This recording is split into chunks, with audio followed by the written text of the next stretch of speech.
Now, we often talk about what not to pack for a cruise. So in this video, I'm going to tell you 13 things that you can absolutely leave at home, do not bring. But I'm also going to share with you 10 things that you do want to bring, practical items that will really make a difference on your cruise.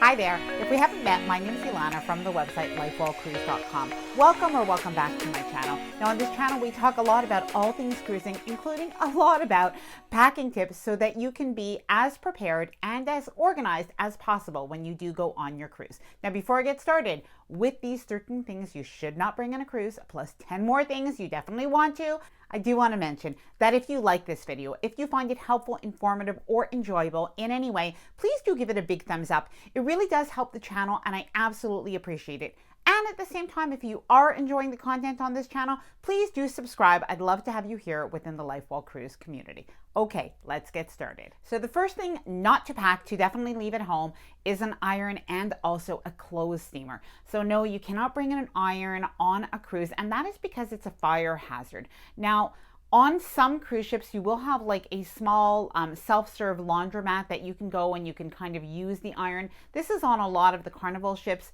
on Cunard as well. And there's some other cruise lines that will have this as well, but many don't. So what you'd have to do if you do need your items to be pressed is you'll have to send them to basically like the dry cleaning or the pressing service on the cruise. It's normally, if I'm not mistaken, about $6 for a suit or like an evening gown. I've actually done it before, but usually I try not to. So what you can do instead is bring a garment bag. That will be super helpful if you do have a suit or a fancier evening gown, or otherwise, if you are packing something right in your luggage, hang it up right away as soon as you get into your cabin. Use a little Downy wrinkle release if you like, and you can just give that a little spritz. That will help to take out any of the wrinkles. Maybe put it into the bathroom when you take a shower, and that should really help as well. Number 2, you can't bring a coffee maker or a kettle onto a cruise ship. Now this actually comes up often enough. I guess people do like to have this in their cabin sometimes, but on most cruise ships this is not provided. I have heard in some regions that sometimes there is a kettle provided. If you do know the information about this, please let me know in the comments below. On every cruise ship we've ever been on, this hasn't been the case. However, what you can do if you do like coffee in the morning time or tea in the morning time is you can order this from room service. Many cruise lines will have continental room service, including that breakfast, tea, or coffee. That will be included. Other cruise lines have room service included completely. So that's one of the things you'll want to know when you do choose a cruise line, if that's important to you, but that is something that you can do. And of course, you can go around the ship and you can pick up some coffee or tea in the buffet or in the main dining room as well. Number 3, this one is going to help you a lot if you are wondering if you need to bring beach towels on your cruise ship. No, you can save yourself some space in your luggage. You do not need to bring beach towels on a cruise. The cruise line will provide that for you. Now, sometimes some cruise lines will have you sign out these towels per day and then sign them back in. Other cruise lines don't have you do that, but do make sure that you do bring back these beach towels when you go on an excursion to an island, that you do bring them back either way to the cruise ship. Cruise lines do let you know that if you don't bring them back, you will be charged. Number 4, you do not need to bring any hangers on a cruise ship. Now, I have seen before where some people say they like to bring hangers. They buy them at the dollar store. So if you like to do that, you can definitely do so. But I have never brought any hangers on a cruise. Usually you get probably about 25 for a cabin, but if you need more, as I always do because I am an overpacker, then what you can do is on the very first day of your cruise, you'll just ask your cruise cabin attendant if you can have some more hangers. It's never a problem. What they do is oftentimes they will give you like some wire hangers from the laundry instead, but they've always been white coated ones and I've had no issue at all. Number 5, if you're wondering if you have to bring toiletries on a cruise, well, yes and no. You'll really be provided if you're in a standard cabin, like anything from an inside ocean view balcony. Usually you're provided with really the basics in your cabin. So this could be shampoo and conditioner. Sometimes it's a mix, like those 2-in-1 shampoo and conditioners. Personally, I don't like them very much for my hair texture, but you might just be fine for yours. And they'll have some shower gel as well as like some bar soap for next to the sink. So if that is good for you, you definitely don't need to bring anything else. However, if you like your own products, if you like your own body lotion, if you like your own hair conditioner, things like that, then you might want to bring your own. Now, something to note is that you can bring full-size bottles on your cruise. So if you use a little bit more, feel free to bring a little bit more with you as well. And I have a little tip or a hack that you can use. If you have a hairdresser that you go to regularly, ask them if they have any samples of any hair conditioners, or even better, of any hair treatments. Because sometimes when you have that seawater and even that chlorinated water on a cruise, you'll find that your hair really dries out on a cruise. So having a small sample package of a treatment to do midway through your cruise will really be helpful. Number 6, hard alcohol or liquor. Now, you can't bring any hard alcohol or liquor onto a cruise. Now, I will say there are some people who try to sneak this on. Just to let you know, if you do this, the cruise lines are getting better at finding this now in luggage. So you might want to save yourself some potential embarrassment, because they will confiscate it and they will call you down to what they call the naughty room if you do that. So probably don't do that, and maybe consider buying a beverage package if you do drink a little bit more. Sometimes a beverage package or even the perks with some cruise lines might be well worth it. I'm going to let you know what alcohol you can bring on a cruise instead that is completely allowed in just a couple of minutes. Number 7, you cannot bring any candles or incense to light in your cabin. And of course, this is a fire hazard, a huge no-no. Make sure that you don't do this. Now, I have to say, on a past cruise, my parents had a neighbor that was burning incense in their cabin. My parents did report it. They did go over to the cabin, and it really can be a big problem. Make sure that you don't do this. Number 8, have you ever wondered if you can or should bring snacks on a cruise? Now, you actually are allowed to bring prepackaged snacks on a cruise. So if you want to bring granola bars or protein bars, maybe something for those excursion days, maybe some candies or prepackaged snacks that you really like a bag of chips or something, you're not really going to find that on a cruise. So if you want to bring that, you definitely can. However, I have a little tip for you, because you can leave all of the snacks at home. The food is delicious and plentiful on a cruise ship. But what I do suggest you do is that you bring some small snack size or sandwich size Ziploc bags.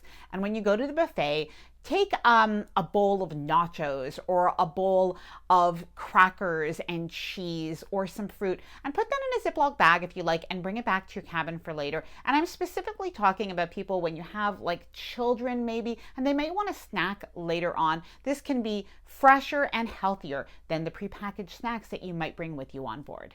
Number 9, ladies, you can leave that expensive jewelry at home. Now, I have to say, if you have a particular piece that you just feel great in, or that matches with a certain outfit, we only live once, so why not bring it with you? You've got a cabin safe, put it in there. That's totally fine. But if you want to bring some nice jewelry that goes with your outfits, well, there's some great jewelry that's inexpensive, like $10 to $15 that you can buy these days on Amazon. And why not? Bring that with you instead. Now, I do have some really pretty, trendy, everyday jewelry, or jewelry that looks great on a cruise, in my Amazon storefront at Life While Cruised. And I'll leave that linked in the description below if you do want to check that out and see if there's anything you might want to bring on a cruise.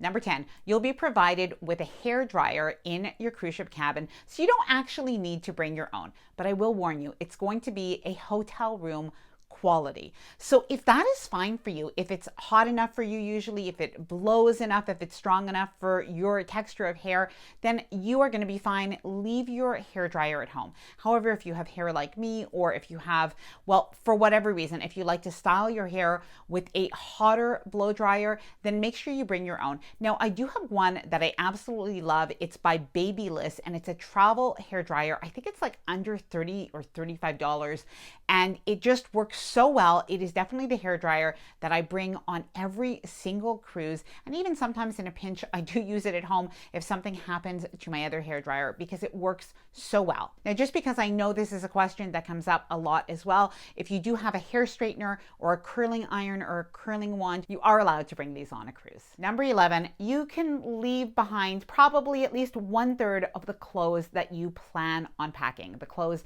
and the shoes. So you don't really need to bring as much as you think. Now, a good way to figure out what you do need to bring on a cruise is start looking at the 2 days that are maybe those dressier or those formal or those chic nights. Plan those outfits, and then the rest of the evenings are going to be either casual or smart casual. I'm going to leave a video right after this one about what to wear on a cruise, so make sure to watch that next if you like, and that will give you a good idea. Now, a little trick that I use now to help me to avoid overpacking is I really use a a cruise planner, and one of the things I do is I write down like the outfits I'm going to wear per day, and even like some of the day clothes, and I really keep a good packing list. Now what I'm going to do is I will leave a link to the Ultimate Cruise Planner. That is a 47-page printable cruise planner. You can print out the pages that you like and you need, but it includes planning for your shore excursions, your flights, your pre-cruise hotels, your souvenirs, your outfits, just about everything that you could think of for a cruise. It is in there. It is $10 off right now, and I will leave a link to it in the description below if you do want to check that out. Number 12, make sure not to bring a power strip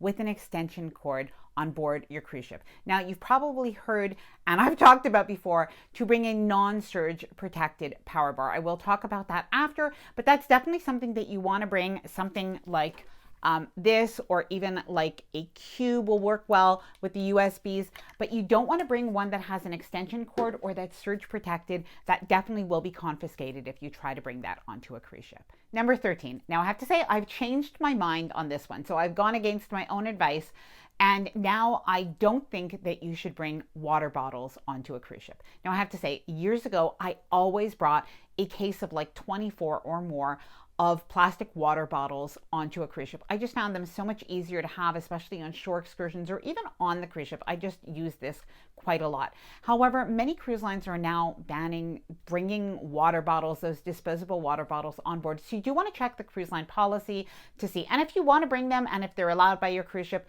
then by all means, do what you want to do.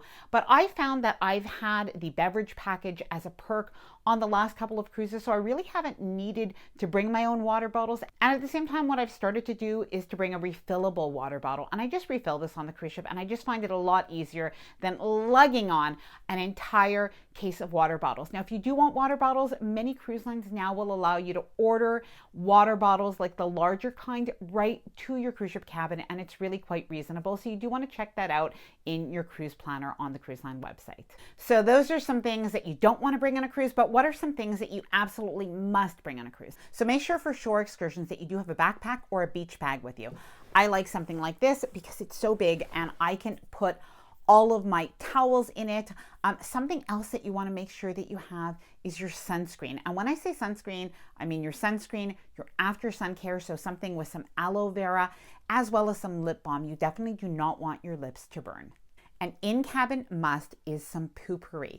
Really, this is a bathroom spray, but this one in particular is really a cruise essential. Now, everything that I am mentioning is going to be linked in the description below, so you can check that out if you want to find this and any other cruise essentials.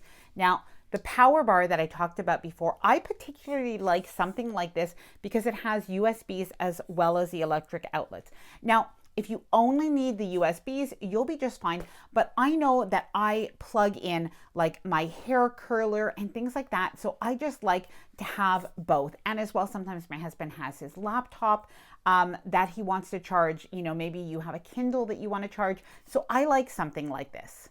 Now, as I mentioned before, you'll want to bring a refillable water bottle. That's going to be super handy for you to have on a cruise. And something that's good information, especially if you're new to cruising, is that cruise lines will allow you to bring usually 1 bottle of wine per person onto your cruise ship. So, and sometimes they will allow you to bring a little bit more, and you simply pay a corkage fee of about $15 when you do board. So that could be a much less expensive way to drink when you're on a cruise, especially if you don't have one of those beverage packages. Ziploc bags. Now, I like to bring Ziploc bags in different sizes. So I'll bring the smaller size, like a sandwich size, and I'll also bring the larger size. That larger size is just so handy if you go on an excursion and you have a wet bathing suit, maybe you change after because you're going shopping or something. It's really good to have those larger Ziploc bags. Something else that is a must on a cruise is make sure that you bring small bills. And this will be handy from the moment that you arrive at your cruise terminal, when you're probably going to want to tip the porters a few dollars for your luggage when they do take it from the taxi or from your car. And as well, when you're on excursions, it's good to have small bills when you're shopping at the market or if you want to tip any of the shore excursion guides. Now, something that a lot of first-time cruisers don't know about or forget about is that you'll want to bring a carry-on bag for the first day. Now, what you can do is you can bring a beach bag, something like I just showed you. You can bring a backpack if you like. You can bring a rolling carry-on bag, or you could even bring a weekender bag, something like this. I just got this recently and I absolutely love it. It's like nice and nautical looking, so I found it so cute, but it's also a really good size, so it's perfect for toiletries, things like that. So and I have a lot of other videos, including one all about packing for your carry-on in the videos on this channel. So definitely take a look through the channel and see what you can use. Luggage tags, so handy. Make sure you bring those. Finally, I also wanted to mention that you want to bring comfortable shoes. If you have some new shoes that you bought because they look great with an outfit, make sure that you try them on at home, that they are comfortable. There's nothing worse than going on a cruise and not having comfortable shoes to wear both on the ship as well as when you're walking around in port. Now, I will leave that cruise travel planner that I talked to you about earlier in this video. I'm going to leave it linked down in the description below so that you can check it out. It is 47 pages. You can print out as many as you like for as many cruises as you go on, and I think that you are going to find it super helpful. It's very well priced and it's an additional $10 off right now. So I'm going to leave a video right after this one all about what to wear on a cruise that I know that you'll find super helpful. Now, if you did like this video, please do give it a big thumbs up. I really do appreciate it. And of course, please consider subscribing to the channel if you haven't done so already. I would love to have you here within the LifeWell Cruise community. Thank you so much for watching and happy